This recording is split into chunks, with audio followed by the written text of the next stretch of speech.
Hi friends, welcome back to our YouTube channel electrical మిత్ర తెలుగు. ఈరోజు మనం linear networks and non linear networks గురించి అయితే డిస్కస్ చేస్తామండి. So first of all, what is linear network? Linear network means it is a circuit in which the relationship between voltage and current is proportional and obeys linear equations. అంటే ఏంటంటే ఏ circuit లో అయితే voltage and current మధ్య relation proportional గా ఉంటుందో ఆ circuit ని linear circuit అంటాము. ఈ రూల్ ని ఏ సర్క్యూట్ ఏదో ఒబే చేస్తుందో ఆ సర్క్యూట్ ని లీనియర్ సర్క్యూట్ అంటాం. అంటే దాని మీనింగ్ ఏంటంటే, if in case voltage increase అయితే అకార్డింగ్లీ కరెంట్ కూడా ఇంక్రీజ్ అవ్వాలి. సపోజ్ ఒక సోర్స్ లోని 2 volts కరెంట్ ఇచ్చినప్పుడు 5 amps కరెంట్ ఫ్లో అవుతుంది. నౌ ఇన్ కేస్ మనం ఇప్పుడు వోల్టేజ్ ని 2 times ఇంక్రీజ్ చేసాం, అంటే 4 volts ఇచ్చామనుకుంటే ఇన్ ద సేమ్ వే ప్రొపోర్షనల్లీ కరెంట్ కూడా ఇంక్రీజ్ అయినట్లయితే, అంటే 2 times ఇంక్రీజ్ అయినట్లయితే అప్పుడు ఈ సర్క్యూట్ ని లీనియర్ సర్క్యూట్ అంటాము అని చెప్తున్నారు. ఓకే, ఒక ఎగ్జాంపుల్ తీసుకుందాము. ఎగ్జాంపుల్ తీసుకుంటే మీకు కొంచెం ఐడియా వస్తుంది. సపోజ్ నేను ఇక్కడ 10 ohms రెసిస్టర్ తీసుకున్నా, దీనికి 50 volts బ్యాటరీ ఇచ్చాను. సో ఇందులో ఫ్లో అవుతున్న కరెంట్ వాల్యూ ఎంత అవుతుంది? I is equal to, as per ohms law, voltage across the resistor 10 ohms, that is 50 volts by resistor value 10 ohms. 10 ones are 10 5s are, that means current flowing through this resistor is 5 amps. ఇప్పుడు నేను ఇదే 50 volts ని 100 volts కు మార్చాను. ఎంత double చేశాను వాల్యూని, 100 volts. Resistor value same. ఇప్పుడు కరెంట్ ఎంత ఫ్లో అవుతుంది? 100 volts by 10 ohms, that means 10 amps. So చూడండి, ట్వైస్. సో వోల్టేజ్ ని డబల్ చేస్తే కరెంట్ కూడా డబుల్ అయింది. సో ఈ విధంగా అయినట్లయితే అది లీనియర్ సర్క్యూట్ అని మనం చెప్తాం. ఇంకోటి మనం అబ్జర్వ్ చేయాల్సింది ఏంటంటే, ఇన్పుట్ చేంజ్ చేయడం వల్ల సర్క్యూట్ లో ఉన్న కాంపోనెంట్స్ వాల్యూస్ చేంజ్ అవ్వలేదు. సర్క్యూట్ లో ఉన్న కాంపోనెంట్స్ ఎప్పుడు కూడా బిహేవియర్ చేంజ్ అవ్వకుండా సేమ్ కాన్స్టెంట్ క్యారెక్టర్ మెయింటైన్ చేసినట్లయితే అది లీనియర్ సర్క్యూట్ అవుతుంది. అండ్ లీనియర్ సర్క్యూట్ అదే parameters remain constant and output directly proportional to input. ఇక్కడ super position principle, linear networks అన్నది సూపర్ పొజిషన్ ప్రిన్సిపల్ ని సాటిస్ఫై చేస్తాయి. సూపర్ పొజిషన్ ప్రిన్సిపల్ అంటే ఏంటంటే, ఇక్కడ మనం ఇక్కడే చూసుకుందాం. ఇక్కడ 50 volts ఇచ్చినప్పుడు కరెంట్ 5 amps ఫ్లో అయింది. ఇక్కడ 100 volts ఇచ్చినప్పుడు కరెంట్స్ 2 amps ఫ్లో అయింది. ఇప్పుడు ఇన్ కేసు ఈ మీద ఉన్న 50 volts ప్లస్ ఇక్కడ ఉన్న 100 volts రెండు కలిపి 150 volts ఇన్పుట్ గా ఇస్తే కరెంట్ అప్పుడు 10 ohms ప్లస్ 5 ohms, అంటే 5 amps plus 10 amps 15 amps flow అయినట్లయితే అది సూపర్ పొజిషన్ ప్రిన్సిపల్ ని ఒబే చేస్తుంది అని దాని మీనింగ్. సో ఇక్కడ ఒకసారి చెక్ చేద్దాం. Now give 100 plus 50, that is 150 volts to the same constant resistor, that is 10 ohms. What is current flowing through this resistor now? That is I is equal to 150 volts by 10, that means 50 amps, which is equal to 5 amps plus 10 amps. చూడండి, same super position principle. Input 2 cases లో ముందు 50 volts 100 volts individual గా ఇచ్చాము, ఆ రెండు ఇన్పుట్లు ఇప్పుడు కలిపాము. అకార్డింగ్లీ అవుట్పుట్ ప్రీవియస్ కేసెస్ లో 5 amps అండ్ 10 amps వచ్చింది. ఎప్పుడైతే మనం ప్రీవియస్ కేసెస్ ఇన్పుట్స్ ని యాడ్ చేసామో సేమ్ అవుట్పుట్ లో కూడా అవుట్పుట్ కరెంట్ వాల్యూ కూడా ప్రీవియస్ 2 కేసెస్ యాడ్ అయ్యింది. ఇదే super position principle. So linear circuits అన్నవి సూపర్ పొజిషన్ ప్రిన్సిపల్ ని ఒబై చేస్తాయి అని ఇక్కడ చెప్తున్నారు. సో లీనియర్ నెట్వర్క్స్ లో ఉన్న కాంపోనెంట్స్ ఏంటి? Resistors. Linear networks components resistors, inductors, capacitors and linear controlled sources. అంటే ఈ కాంపోనెంట్స్ వల్ల ఇన్పుట్ చేంజ్ చేస్తుంటే అవుట్పుట్ అన్నది ప్రొపోర్షనల్ గా చేంజ్ అవుతుంది తప్ప, అండ్ సూపర్ పొజిషన్ ప్రిన్సిపల్ ని ఒబై చేస్తూ చేంజ్ అవుతుంది. So linear network components resistors, inductors, capacitors. ఇక్కడ సేమ్ ఎగ్జాంపుల్ 10 volts ఇచ్చినప్పుడు 2 amps ఇచ్చినట్లయితే, ఒకవేళ లీనియర్ నెట్వర్క్ అవ్వాలి అంటే 20 volts ఇచ్చినప్పుడు అది ఖచ్చితంగా 4 amps అవ్వాలి. ఎందుకంటే ఇక్కడ డబుల్ అయింది కాబట్టి అవుట్పుట్ కరెంట్ కూడా డబుల్ అవ్వాలి. ఆ బిహేవియర్నే లీనియర్ బిహేవియర్ అంటాము. Okay, now non linear network గురించి డిస్కస్ చేద్దాం. నాన్ లీనియర్ ఇక్కడ ఏం చెప్తున్నారు? Non linear network is a circuit where output is not directly proportional to the input. అంటే ఆ, అంటే ఏం చెప్తున్నారంటే output of the circuit, output of circuit say అది కరెంట్ అవనివ్వండి ఏది అవనివ్వండి, అవుట్పుట్ అన్నది ప్రొపోర్షనల్ కాదు. Output is not proportional to the input అని చెప్తున్నారు. సరే, ఇప్పుడు మనం ఎగ్జాంపుల్ తీసుకుందాము. 20 వోల్ట్స్ ఇచ్చా, ఇక్కడ ఒక డయోడ్ పెట్టాను. ఓకే, ఇది ఒక రెసిస్టెన్స్.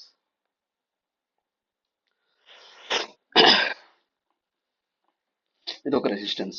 ఈ డయోడ్ అన్నది ప్రాక్టికల్ డయోడ్, సిలికాన్ డయోడ్ అనుకుంటే దీని కట్టిన వోల్టేజ్ 7.7 వోల్ట్స్. ఇది 5 ohms అనుకుందాం రెసిస్టర్ వాల్యూ. ఇప్పుడు current flowing through this resistor ఏమవుతుంది? I is equal to current 20 minus 0.7 by 5 ohms. 20 minus 0.7 by 5 ohms ఎంత? సో ఇది ఈజీ, మనం ఈజీ క్యాలిక్యులేషన్స్ కి ఇది సపోజ్ 1 వోల్ట్ అనుకుందాం. కట్టిన వోల్టేజ్ 1 వోల్ట్ అనుకుందాం. సో దట్ మనకి ఈజీ క్యాలిక్యులేషన్స్ అవుతాయి. ఇది కట్టిన వోల్టేజ్ 1 వోల్ట్, ఇది 19 ohms అనుకుందాం. అప్పుడు కరెంట్ ఫ్లోయింగ్ త్రూ రెసిస్టర్ ఎంత అవుతుంది? 20 minus 1 by 19, that is 1 amp. ఇప్పుడు కరెంట్ ని నేను ఇన్పుట్ వోల్టేజ్ ని డబుల్ చేశా, 40 volts ఇచ్చా. Same diode, same resistance, 19 ohms. Current ఎంత ఫ్లో అవుతుంది? 40 మైనస్ 1 బై 19, దట్ మీన్స్ ఎంత? 39 బై 19. సో ఎంత కరెంట్ ఫ్లో అవుతుందండి? 19 2 38, రిమైండర్ 1 పోతుంది, 2.05, సంథింగ్ మోర్ దాన్ 2.05 amps అన్నదే ఫ్లో అవుతుంది. బట్ ప్రీవియస్ కేసు మనకి 20 volts ఇన్పుట్ ఇచ్చినప్పుడు ఎగ్జాక్ట్లీ ఎంత కరెంట్ ఫ్లో అయింది? 1 ampere ఫ్లో అయింది. ఇప్పుడు ఇన్పుట్ వోల్టేజ్ ని 2 times అంటే డబల్ చేసాం, అండ్ సర్క్యూట్ ని ఎక్కడ కూడా మనం చేంజ్ చేయలేదు. అప్పుడు ఫ్లో అవ్వాల్సిన కరెంట్ ఎంత? యాక్చువల్లీ చెప్పాలంటే 2 amps ఫ్లో అవ్వాలి, బట్ ఎక్కువ ఫ్లో ఎంత? 2 amps కంటే ఎక్కువ ఫ్లో అవుతుంది. సో ఇది లీనియర్ నెట్వర్క్ ప్రిన్సిపల్ ని ఒబే చేయలేదు. ఇలాంటి నెట్వర్క్స్ ని, ఇలాంటి బిహేవియర్ ఉన్న నెట్వర్క్స్ ని నాన్ లీనియర్ నెట్వర్క్స్ అని చెప్తాము. ఒకసారి ఇక్కడ ఏం చెప్పారో చూద్దాం. Parameters change with voltage or current, super position theorem does not work. ఇక్కడ ఏమవుతుందంటే సపోజ్ ఇప్పుడు 1 వోల్ట్ అన్నాం కదా, ఇక్కడ అంటే నేను దీని గురించి parameters change with voltage or current అని చెప్పి అన్నాను కాబట్టి దానికి ఎగ్జాంపుల్ గా నేను ఒక చిన్న స్మాల్ నెట్వర్క్ తీసుకుంటున్నా. ఇదే కేసులో సపోజ్ 19 ohms కదా. ఇప్పుడు ఇక్కడ నేను 0.5 volts ఇచ్చా. ఇందులో కరెంట్ ఫ్లో అవుతుందా? కరెంట్ ఫ్లో అవ్వదా?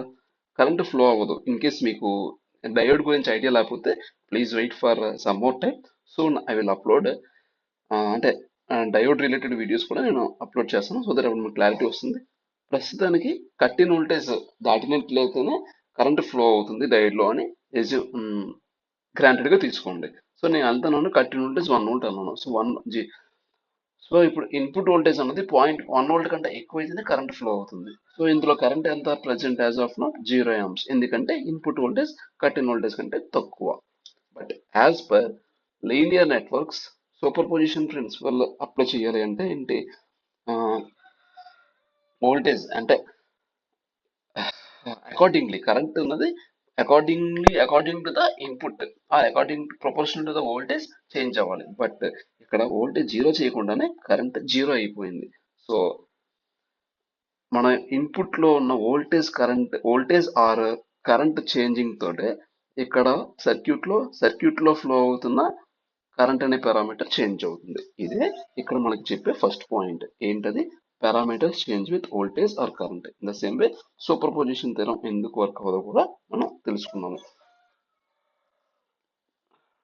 ఇన్ కేస్ ఇప్పుడు మనకి సూపర్ పొజిషన్ థియరం ఏం చెప్తుంది?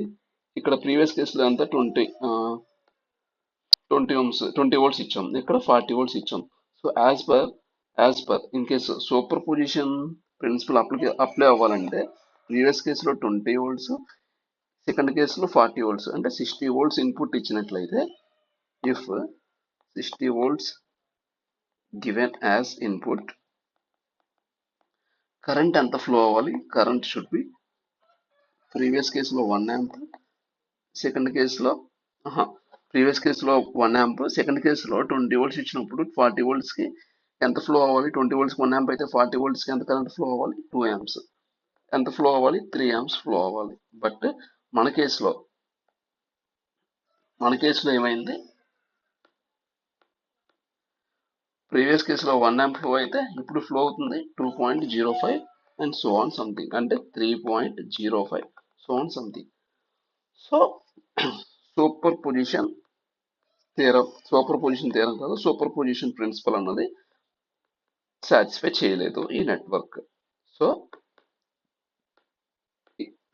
ఇలాంటి బిహేవియర్ ఉన్న నెట్వర్క్స్ ని నాన్ లీనియర్ నెట్వర్క్స్ అని అంటాము. సో ఇంకొకసారి నాన్ లీనియర్ నెట్వర్క్ గురించి తెలుసుకుందాం. నాన్ లీనియర్ నెట్వర్క్ లో అవుట్పుట్ అన్నది ఇన్పుట్ కి డైరెక్ట్లీ ప్రొపోర్షనల్ గా ఉండదు. ఇన్పుట్ వోల్టేజ్ ఆర్ కరెంట్ తో ఈ సర్క్యూట్ లో ఉన్న పారామీటర్స్ చేంజ్ అవుతాయి. నాన్ లీనియర్ నెట్వర్క్స్ లో సూపర్ పొజిషన్ థియరం వర్క్ అవ్వదు. ఎగ్జాంపుల్, సెమీ కండక్టర్స్ ఇక్కడ ఏమున్నా సరే సర్క్యూట్ లో, like diode circuits, transistors, saturated magnetic circuits. Saturated magnetic circuits అంటే ఏంటంటే, ఆ మ్యాగ్నెటిక్ సర్క్యూట్స్ అంటే ఏదైనా సరే ఒక సాచురేషన్ కి రీచ్ అయినంత వరకు కూడా ఇన్పుట్ కి అవుట్పుట్ ప్రొపోర్షనల్ గా ఉంటుంది. బట్ వన్స్ సాచురేట్ అయిపోయిన తర్వాత ఆ సర్క్యూట్ అవుట్పుట్ అన్నది ఇన్పుట్ కి నాట్ డైరెక్ట్లీ ప్రొపోర్షనల్ గా ఉంటుంది. In the same way, already నేను ఇక్కడ ఎగ్జాంపుల్ ఏదైతే తీసుకున్నానో అదే ఎగ్జాంపుల్ ఇక్కడ ఇచ్చారు. Diode conducts heavily after threshold voltage only.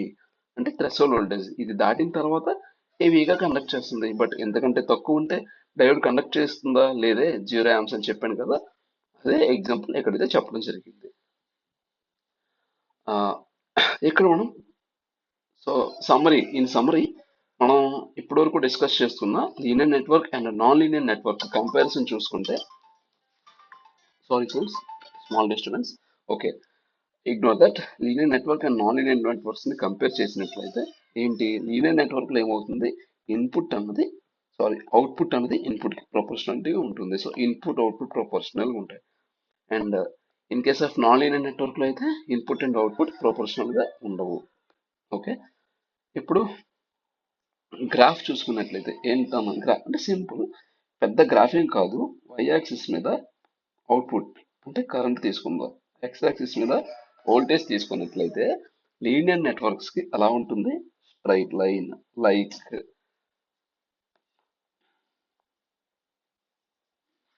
Straight line ఉంటుంది. అంటే వోల్టేజ్ ఇంక్రీజ్ అవుతున్న కొద్దీ కరెంట్ కూడా ఇంక్రీజ్ అవుతూ ఉంది. సపోజ్ ఇది 1 వోల్ట్ అనుకుంటే ఇది 1 amp, ఎగ్జాంపుల్ చెప్తున్నా. సో వోల్టేజ్ 2 volts వచ్చింది, కరెంట్ ఇక్కడ 2 amps. అలా accordingly in proportional voltage current value కూడా, అంటే కరెంట్ అండ్ అవుట్పుట్ ఇక్కడ అవుట్పుట్ కూడా చేంజ్ అవుతుంటే దాన్ని లీనియర్ బిహేవియర్ అంటాం. సో లీనియర్ నెట్వర్క్స్ కి స్ట్రైట్ లైన్ బిహేవియర్ ఉంటుంది. సో విఐ గ్రాఫ్ ఎలా ఉంటుంది, linear network straight line. But ఇది నాన్ లీనియర్ కి అయితే స్ట్రైట్ లైన్ కాదు, ఏదో ఒక కర్వ్ ఫామ్ లో ఉంటుంది. లీనియర్ నెట్వర్క్ లో పారామీటర్స్ కాన్స్టెంట్ గా ఉంటాయి. With respect to voltage or current linear network parameters అనేది చేంజ్ అవ్వవు. But in case of non linear network తీసుకుంటే పారామీటర్స్ అన్నది ఇచ్చిన ఇన్పుట్ వోల్టేజ్ ఆర్ కరెంట్ తో వేరీ అయిపోతూ ఉంటాయి.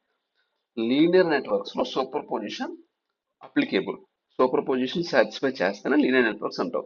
But in case of non linear networks super position is invalid. Already we discussed here why superposition is invalid in non-linear networks.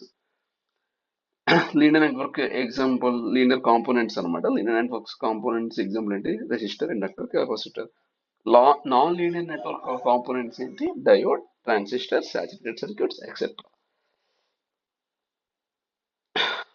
That's it అండి, that's all for today. So I am concluding with this.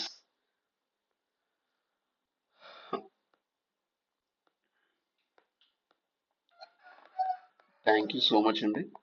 Thank you so much for watching this class and in the end. And మీకు ఏమైనా doubts ఉంటే comment చేయండి.